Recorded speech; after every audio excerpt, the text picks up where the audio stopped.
ಎಲ್ಲರಿಗೂ ನಮಸ್ಕಾರ. ಇಂದಿನ ನಮ್ಮ ಚರ್ಚೆಗೆ ಸ್ವಾಗತ. ನಮಸ್ಕಾರ. ಇಂದು ನಾವು ಅನೀತಾ ಅರವಿಂದ್ ಸರಾಫ್ ಅವರು ಬರೆದ ಗಾಯತ್ರಿ ಚೈತನ್ಯ ಎಂಬ ಒಂದು ವಿಶೇಷವಾದ ಆಧ್ಯಾತ್ಮಿಕ ಗ್ರಂಥದ ಆಯ್ದ ಭಾಗಗಳ ಬಗ್ಗೆ ಆಳವಾಗಿ ಇಳಿದು ನೋಡೋಣ. ಹೌದು, ನಮ್ಮ ಮುಂದಿರುವ ಈ ಭಾಗಗಳು ಕೇವಲ ಅಕ್ಷರಗಳಲ್ಲ. ಇದರಲ್ಲಿ ಗಾಯತ್ರಿ ಮಂತ್ರ, ಗುರುತತ್ವ ಮತ್ತೆ ಆಧ್ಯಾತ್ಮಿಕ ಸಾಧನೆ ಬಗ್ಗೆ ಬಹಳ ಗಹನವಾದ ಒಳನೋಟಗಳಿವೆ. ಇದೊಂದು ರೀತಿ ಆಧ್ಯಾತ್ಮಿಕ ಪಯಣಕ್ಕೆ ಒಂದು ಕೈಪಿಡಿ ಇದ್ದ ಹಾಗೆ. ಸರಿ, ಹಾಗಾದ್ರೆ ನಮ್ಮ ಇವತ್ತಿನ ಉದ್ದೇಶ ಸ್ಪಷ್ಟವಾಗಿದೆ. ಈ ಗ್ರಂಥದಲ್ಲಿರೋ ಮೂಲಭೂತ ವಿಚಾರಗಳ ತಿರುಳನ್ನ ಅರ್ಥ ಮಾಡ್ಕೊಳ್ಳೋಣ. ನಮ್ಮ ಚರ್ಚೆಯ ಕೇಂದ್ರ ಬಿಂದು ಅಂದ್ರೆ ಗಾಯತ್ರಿ ಮಂತ್ರದಿಂದಲೇ ಶುರು ಮಾಡೋಣ ಅಲ್ವಾ? ಖಂಡಿತ. ಓಂ ಭೂರ್ಭುವ ಸ್ವಃ ಈ ಮಂತ್ರದ ಮೂಲವನ್ನ ಶುಕ್ಲ ಯಜುರ್ವೇದದ ಕಾಣ್ವ ಸಂಹಿತೆಯ 36ನೇ ಅಧ್ಯಾಯದ 3ನೇ ಮಂತ್ರ ಅಂತ ಗ್ರಂಥದಲ್ಲಿ ಹೇಳಿದ್ದಾರೆ.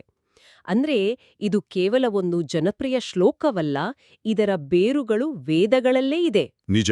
ಇಲ್ಲಿ ಒಂದು ಸ್ವಾರಸ್ಯಕರವಾದ ವಿಷಯ ಏನಂದ್ರೆ, ಇದೊಂದು ಕೇವಲ ಮಂತ್ರ ಅಲ್ಲ, ಅದೊಂದು ಅತ್ಯಂತ ಶಕ್ತಿಯುತವಾದ ಪ್ರಾರ್ಥನೆಯೇ. ಹೌದು.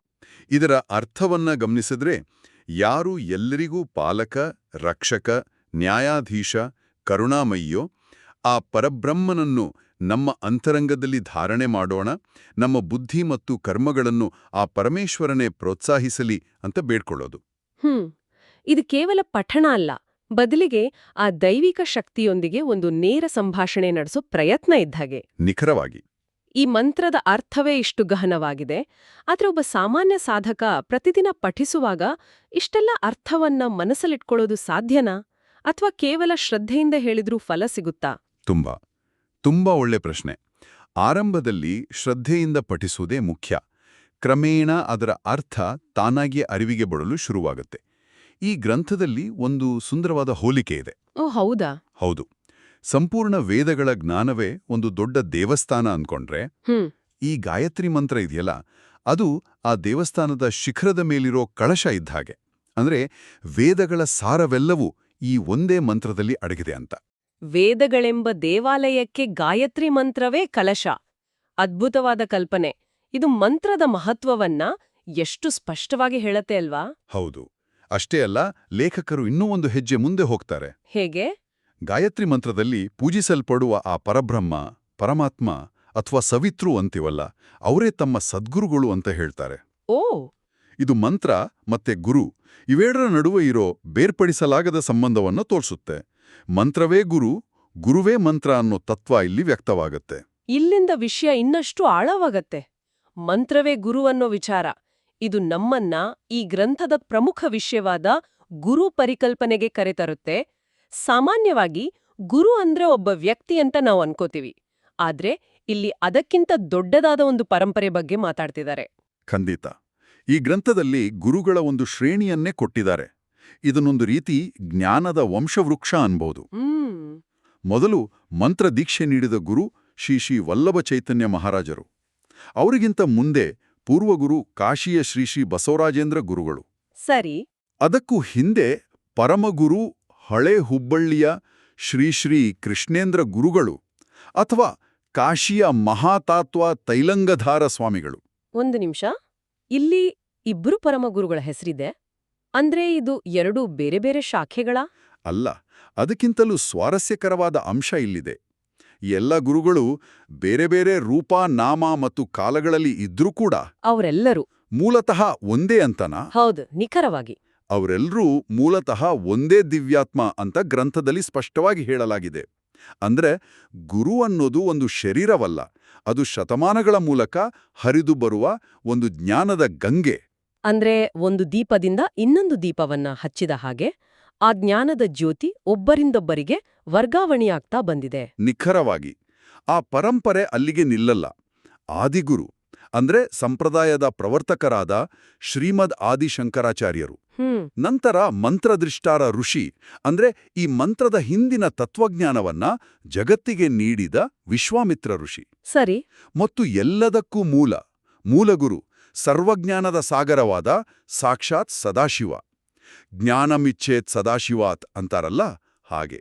ಇದು ಒಂದು ಅದ್ಭುತವಾದ ಚೌಕಟ್ಟು. ಈ ಎಲ್ಲ ಗುರು ಸ್ವರೂಪರ ಹೃದಯದಲ್ಲಿ ಇದ್ದುಕೊಂಡು ಜ್ಞಾನವನ್ನ ಪ್ರೇರೇಪಿಸೋ ಮೂಲ ದೈವೀ ಶಕ್ತಿಯೇ ಭಗವತಿ ಗಾಯತ್ರಿ ಅಂತ ಈ ಗ್ರಂಥದಲ್ಲಿ ಹೇಳಿದ್ದಾರೆ. ಅಂದ್ರೆ ಈ ಇಡೀ ಪರಂಪರೆಯ ಹಿಂದಿನ ಚಾಲಕ ಶಕ್ತಿ ಗಾಯತ್ರಿಯೇ. ಹೌದು. ಅದಕ್ಕಾಗಿಯೇ ಗಾಯತ್ರಿ ಸಂಹಿತೆಯ ಶ್ಲೋಕವನ್ನ ಉಲ್ಲೇಖಿಸಿ ಋಷಿಗಳು, ವೇದಗಳು ಮತ್ತು ಶಾಸ್ತ್ರಗಳು ಗಾಯತ್ರಿಯನ್ನು ಶ್ರದ್ಧೆಯಿಂದ ಹೃದಯದಲ್ಲಿ ಧರಿಸ್ತಾರೆ ಅಂತ ಹೇಳಲಾಗಿದೆ. ಇದು ನಮ್ಮನ್ನ ಸದ್ಗುರು ಅಂದ್ರೆ ಏನು ಅನ್ನೋ ಮೂಲ ಪ್ರಶ್ನೆಗೆ ಕರೆತಿರುತ್ತೆ. ಈ ಗ್ರಂಥದ ಪ್ರಕಾರ ಸದ್ಗುರು ಅನ್ನೋದು ಒಬ್ಬ ವ್ಯಕ್ತಿ ಅಥವಾ ಒಂದು ಆಕಾರ ಅಲ್ಲ, ಅದೊಂದು ತತ್ವ. ತತ್ವ ಅಂದ್ರೆ ಈ ಪದವನ್ನ ನಾವು ಕೇಳಿರ್ತೀವಿ, ಆದ್ರೆ ಇದರ ನಿಖರವಾದ ಅರ್ಥ ಏನು? ತತ್ವ ಅಂದ್ರೆ ಅದು ವ್ಯಕ್ತಿ, ಸ್ಥಳ ಅಥವಾ ಕಾಲಕ್ಕೆ ಸೀಮಿತವಲ್ಲದ ಒಂದು ಮೂಲಭೂತ ಸಿದ್ಧಾಂತ ಅಥವಾ ಶಕ್ತಿ. ಈಗ ಗುರುತ್ವಾಕರ್ಷಣೆ ಹೇಗೆ ಎಲ್ಲೆಡೆ ಇರೋ ಒಂದು ತತ್ವವೋ ಹಾಗೆಯೇ ಗುರು ಕೂಡ ಒಂದು ಆಧ್ಯಾತ್ಮಿಕ ತತ್ವ. ಓಕೆ. ಶಿಷ್ಯನಿಗೆ ತನ್ನ ಗುರುವಿನಿಂದ ಶಕ್ತಿ ಸಂಚಾರದ ಅನುಭವವಾದಾಗ ಆ ಗುರುತತ್ವ ಅವನಲ್ಲಿ ಜಾಗೃತಗೊಳ್ಳುತ್ತೆ ಅಂತ ವಿವರಿಸಲಾಗಿದೆ. ಇದು ಕೇವಲ ಬೌದ್ಧಿಕ ತಿಳುವಳಿಕೆಯಲ್ಲ, ಇದೊಂದು ಅನುಭವಾತ್ಮಕ ಜಾಗೃತಿ. ಶಕ್ತಿ ಸಂಚಾರ ಈ ಪದ ಬಹಳ ಗಮನ ಸೆಳೆಯುತ್ತಿದೆ. ಅಂದ್ರೆ ಜ್ಞಾನದ ಜೊತೆಗೆ ಒಂದು ರೀತಿಯ ಶಕ್ತಿಯ ವರ್ಗಾವಣೆಯೂ ಆಗುತ್ತೆ ಅಂತನಾ? ಹೌದು. ಅದನ್ನೇ ದೀಕ್ಷೆ ಅಂತ ಕರೆಯೋದು. ಸದ್ಗುರುಗಳು ದೀಕ್ಷೆಯ ಮೂಲಕ ಶಿಷ್ಯರಲ್ಲಿ ಸಾಕ್ಷಾತ್ಕಾರದ ಬೀಜವನ್ನ ನೆಡ್ತಾರೆ. ಆದರೆ ಕೇವಲ ಬೀಜ ನೆಟ್ರೆ ಸಾಲ್ದು, ಅದು ಮೊಳಕೆ ಒಳೆಯೋಕೆ ಶಕ್ತಿಯೂ ಬೇಕಲ್ವಾ? ಹೌದು. ಆ ಶಕ್ತಿಯನ್ನೂ ಇವರೇ ಪ್ರವಹಿಸ್ತಾರೆ. ಇದನ್ನೊಂದು ರೀತಿ ಬೇರೆ ಬೇರೆ ಬ್ರ್ಯಾಂಡ್ನ ಚಾರ್ಜರ್ಗಳಿದ್ದಾಗೆ. ಚಾರ್ಜರ್ಗಳಾ? ಹೌದು. ನೋಡೋಕೆ ಬೇರೆ, ಹೆಸರು ಬೇರೆ, ಆದರೆ ಎಲ್ಲವೂ ಮಾಡೋದು ಒಂದೇ ಕೆಲಸ, ಮೊಬೈಲ್ ಫೋನ್ಗೆ ಶಕ್ತಿ ತುಂಬೋದು. ಹಾಗೆಯೇ ವೇದಾಂತದಲ್ಲಿ ಇದೇ ಶಕ್ತಿಯನ್ನ ಚಿತ್ಶಕ್ತಿ ಅಂತಾರೆ. ಲಯಯೋಗದಲ್ಲಿ ಕುಂಡಲಿನಿ ಶಕ್ತಿ ಮತ್ತು ಮಂತ್ರಯೋಗದಲ್ಲಿ ಮಂತ್ರ ಚೈತನ್ಯ ಶಕ್ತಿ ಅಂತಾರೆ. ಹೆಸರುಗಳು ಬೇರೆ, ಮೂಲತತ್ವ ಒಂದೇ. ಈ ಹೋಲಿಕೆ ವಿಷಯವನ್ನ ಬಹಳ ಸ್ಪಷ್ಟಪಡಿಸಿತು. ಅಂದ್ರೆ ಗುರು ಕೇವಲ ಮಾರ್ಗದರ್ಶಕರಲ್ಲ, ಅವರು ಆಧ್ಯಾತ್ಮಿಕ ಪರಿವರ್ತನೆಗೆ ಕಾರಣವಾಗುವ ಶಕ್ತಿವಾಹಕರೂ ಹೌದು. ಈ ರೀತಿಯ ಬ್ರಹ್ಮಾಂಡದ ತತ್ವಗಳನ್ನ ಲೇಖಕರು ನಮ್ಮ ದೈನಂದಿನ ಜೀವನದ ಸಂಬಂಧಗಳಿಗೂ ಹೋಲಿಸಿದ್ದಾರೆ ಅಂತ ಕಾಣುತ್ತೆ. ತ್ರಿಮೂರ್ತಿಗಳನ್ನು ಪರಿಚಯಿಸ್ತಾರೆ. ಮೊದಲನೇದಾಗಿ ತಾಯಿ. ಆಕೆ ಜನ್ಮದಾತ್ರಿ, ಸೃಷ್ಟಿಕರ್ತೆ. ಹಾಗಾಗಿ ಅವರನ್ನ ಸೃಷ್ಟಿಕರ್ತನಾದ ಬ್ರಹ್ಮದೇವನಿಗೆ ಹೋಲಿಸಲಾಗಿದೆ. ಎರಡನೇದಾಗಿ ತಂದೆ. ಅವರು ನಮ್ಮನ್ನ ಪಾಲನೆ ಮಾಡಿ ಪೋಷಿಸ್ತಾರೆ. ಹಾಗಾಗಿ ಅವರನ್ನ ಪಾಲಕನಾದ ವಿಷ್ಣುವಿಗೆ ಹೋಲಿಸಲಾಗಿದೆ. ಹಾಗಾದ್ರೆ ಮೂರನೆಯವಳು ಗುರು. ಅವರನ್ನ ಲಯಕಾರಕನಾದ ಮಹೇಶ್ವರನಿಗೆ ಹೋಲಿಸಲಾಗಿದೆಯಾ? ನಿಖರವಾಗಿ. ಗುರು ನಮ್ಮಲ್ಲಿರೋ ಅಜ್ಞಾನವನ್ನ ನಾಶ ಮಾಡಿ ಜ್ಞಾನದ ಬೆಳಕನ್ನ ಕೊಡ್ತಾರೆ. ಹಾಗಾಗಿ ಅವರನ್ನ ಲಯಕಾರಕನಾದ ಮಹೇಶ್ವರನಿಗೆ ಸಮಾನ ಅಂತ ಪರಿಗಣಿಸಲಾಗಿದೆ. ಸೃಷ್ಟಿ, ಸ್ಥಿತಿ, ಲಯ ಈ ಮೂರು ನಮ್ಮ ಜೀವನದ ಪ್ರಮುಖ ಭಾಗಗಳು. ಇದು ನಮ್ಮ ಸಂಬಂಧಗಳನ್ನ ನೋಡೋ ದೃಷ್ಟಿಯನ್ನೇ ಬದಲಾಯಿಸೋ ಹಾಗಿದೆಯಲ್ಲ. ಆದ್ರೆ ಈ ಗ್ರಂಥದಲ್ಲಿ ಇದೇ ಸಾದೃಶ್ಯವನ್ನ ಕೇವಲ ಲೌಕಿಕ ಜೀವನಕ್ಕೆ ಸೀಮಿತಗೊಳಿಸಿಲ್ಲ, ಆಧ್ಯಾತ್ಮಿಕ ಸಾಧನೆಯ ಮಾರ್ಗಕ್ಕೂ ವಿಸ್ತರಿಸಿದ್ದಾರೆ. ಅದು ಹೇಗೆ? ಅದೇ ಇಲ್ಲಿರೋ ವಿಶೇಷ. ಸದ್ಗುರುಗಳೇ ಈ ಮೂರೂ ರೂಪಗಳನ್ನ ಧಾರಣೆ ಮಾಡ್ತಾರೆ ಅಂತ ಗ್ರಂಥ ಹೇಳುತ್ತೆ. ಮೊದಲನೇದಾಗಿ ಬ್ರಹ್ಮನಾಗಿ ಗುರು. ಅವರು ಶಿಷ್ಯನಿಗೆ ಗಾಯತ್ರಿ ಮಂತ್ರವನ್ನ ನೀಡಿ ಅವನಲ್ಲಿ ಸಾಧನೆ ಅನ್ನೋ ಮಗುವಿಗೆ ಜನ್ಮ ಕೊಡ್ತಾರೆ. ಸರಿ. ಎರಡನೇದಾಗಿ ವಿಷ್ಣುವಾಗಿ ಗುರು. ಆ ಸಾಧನೆ ನಿರಂತರವಾಗಿ ಮುಂದುವರೆಯೋ ಹಾಗೆ ಪೋಷಣೆ ಮಾಡ್ತಾರೆ. ಸಾಧನೆಯ ಹಾದಿಯಲ್ಲಿ ಬರೋ ಅಡೆತಡೆಗಳನ್ನ ನಿವಾರಿಸಿ ಅದನ್ನ ಕಾಪಾಡ್ತಾರೆ. ಮತ್ತು ಮೂರನೇದಾಗಿ ಮಹೇಶ್ವರನಾಗಿ ಗುರು. ಸಾಧಕನಲ್ಲಿರೋ ಅಜ್ಞಾನ, ಅಹಂಕಾರ ಮತ್ತು ತಪ್ಪು ಕಲ್ಪನೆಗಳನ್ನ ನಾಶ ಮಾಡಿ ಅವನಿಗೆ ಬ್ರಹ್ಮಜ್ಞಾನವನ್ನ ನೀಡಿ ಜನನ ಮರಣ ಚಕ್ರದಿಂದ ಮುಕ್ತಿ ಕೊಡ್ತಾರೆ. ಅಂದ್ರೆ ಒಬ್ಬ ಸಾಧಕನ ಆಧ್ಯಾತ್ಮಿಕ ಜಗತ್ತನ್ನ ಸೃಷ್ಟಿಸಿ, ಪಾಲಿಸಿ ಮತ್ತು ಅಂತಿಮವಾಗಿ ಪರಿವರ್ತಿಸೋ ಸಂಪೂರ್ಣ ಜವಾಬ್ದಾರಿಯನ್ನ ಗುರುವೇ ವಹಿಸ್ಕೊಳ್ತಾನೆ. ಗುರು ಅನ್ನೋದು ಕೇವಲ ಜ್ಞಾನ ಕೊಡೋ ವ್ಯಕ್ತಿಯಲ್ಲ, ಸಾಧಕನ ಇಡೀ ಆಧ್ಯಾತ್ಮಿಕ ಬೆಳವಣಿಗೆಯ ಒಂದು ಪರಿಸರ ವ್ಯವಸ್ಥೆ ಇದ್ದಾಗೆ. ಅತ್ಯುತ್ತಮವಾಗಿ ಹೇಳಿದಿರಿ. ಅದಕ್ಕಾಗಿಯೇ ಸ್ಕಂದ ಪುರಾಣದ ಗುರುಗೀತೆಯಲ್ಲಿ ಗುರುರ್ ಬ್ರಹ್ಮ, ಗುರುರ್ ವಿಷ್ಣು, ಗುರುರ್ ದೇವೋ ಮಹೇಶ್ವರಾಹ ಅಂತ ಹೇಳಿರೋದು. ಅದರ ಭಾವಾನುವಾದದಂತೆ ಗುರು ಹರಿ, ಗುರು ಹರ, ಗುರು ಬ್ರಹ್ಮ, ಸದ್ಗುರುವೇ ಸಾಕ್ಷಾತ್ ಪರಬ್ರಹ್ಮ ಅಂತ ಇಲ್ಲಿ ಉಲ್ಲೇಖಿಸಲಾಗಿದೆ. ಇಂತಹ ಆಳವಾದ ಅನುಭವವನ್ನ, ಜ್ಞಾನವನ್ನ ಕಟ್ಟಿಕೊಡೋಕೆ ಲೇಖಕರಿಗೆ ಯಾರೆಯ ಸ್ಫೂರ್ತಿಯಾದ್ರೂ, ಯಾರ ಬೆಂಬಲ ಸಿಕ್ತು ಅನ್ನೋದ್ರ ಬಗ್ಗೆ ಗ್ರಂಥದಲ್ಲಿ ಏನಾದ್ರೂ ಹೇಳಿದಾರಾ? ಸಾಮಾನ್ಯವಾಗಿ ಕೃತಜ್ಞತೆಗಳ ವಿಭಾಗದಲ್ಲಿ ಈ ತರದ ವಿಷಯಗಳು ತಿಳಿಯುತ್ತೆ. ಹೌದು. ಲೇಖಕರು ತಮ್ಮ ಸದ್ಗುರುಗಳಾದ ಶ್ರೀ ಶ್ರೀ ವಲ್ಲಭ ಚೈತನ್ಯ ಮಹಾರಾಜರ ಪಾದಗಳಿಗೆ ಈ ಕೃತಿಯನ್ನ ಸಮರ್ಪಿಸಿದ್ದಾರೆ. ಆಧ್ಯಾತ್ಮಿಕ ಗುರು ಹಾಗೂ ತಂದೆ-ತಾಯಿಯ ರೂಪದಲ್ಲಿ ನನ್ನ ಜೀವನವನ್ನು ಪ್ರವೇಶಿಸಿದ ನನ್ನ ಹೃದಯಾಧಿದೇವತೆ ಅಂತ ಅವರು ತಮ್ಮ ಗುರುವನ್ನ ಸ್ಮರಿಸಿದ್ದಾರೆ. ಇದು ಅವರ ಭಕ್ತಿ ಮತ್ತು ಶ್ರದ್ಧೆಯನ್ನ ತೋರಿಸುತ್ತೆ. ಇದು ಕೇವಲ ವೈಯಕ್ತಿಕ ಸಾಧನೆಯಲ್ಲ, ಇದರ ಹಿಂದೆ ಒಂದು ಸಮುದಾಯದ ಬೆಂಬಲವೂ ಇದ್ದ ಹಾಗೆ ಕಾಣುತ್ತೆ. ಖಂಡಿತ. ಲೇಖಕರು ತಮ್ಮ ಪತಿ ಶ್ರೀ ಅರವಿಂದ್ವ ಸರಾಫ್ ಮತ್ತು ಮಕ್ಕಳಾದ ಕು ಅಮೃತ ಮತ್ತು ಚಿ ಅವಿನಾಶ್ ಅವರ ಸಹಕಾರವನ್ನ ಬಹಳ ಪ್ರೀತಿಯಿಂದ ಸ್ಮರಿಸಿದ್ದಾರೆ. ಇದರ ಜೊತೆಗೆ ಶ್ರೀಯುತ ರವೀಂದ್ರ ಮತ್ತು ಸೌ ಸ್ವರ್ಣಲತಾ ದೇಸಾಯಿ ದಂಪತಿಗಳು ಮತ್ತು ಇತರ ಸಾಧಕ ಬಂಧುಗಳು ಗಾಯತ್ರಿ ಸಾಧಕರ ನಿರಂತರ ಸಹಾಯ ಮತ್ತು ಪ್ರೋತ್ಸಾಹವನ್ನು ಉಲ್ಲೇಖಿಸಿದ್ದಾರೆ. ಕರ್ನಾಟಕದ ಇಂಟವೇಟಿವ್ ಇಂಟರ್ನ್ಯಾಷನಲ್ ಪಬ್ಲಿಷರ್ಸ್ ಈ ಪುಸ್ತಕವನ್ನ ಪ್ರಕಾಶಿಸಿದ್ದಾರೆ. ಇದೆಲ್ಲವನ್ನು ನೋಡಿದಾಗ ಇಂತಹ ಒಂದು ಆಧ್ಯಾತ್ಮಿಕ ಕೃತಿಯು ಕೇವಲ ಒಬ್ಬ ವ್ಯಕ್ತಿಯ ಪ್ರಯತ್ನವಲ್ಲ, ಅದೊಂದು ಸಾಮೂಹಿಕ ಶ್ರಮ ಮತ್ತು ಶ್ರದ್ಧೆಯ ಫಲ ಅನ್ನೋದು ಸ್ಪಷ್ಟವಾಗುತ್ತೆ. ಹಾಗಾದ್ರೆ ಈ ಎಲ್ಲಾ ಚರ್ಚೆಯ ಒಟ್ಟು ಸಾರಾಂಶ ಏನು?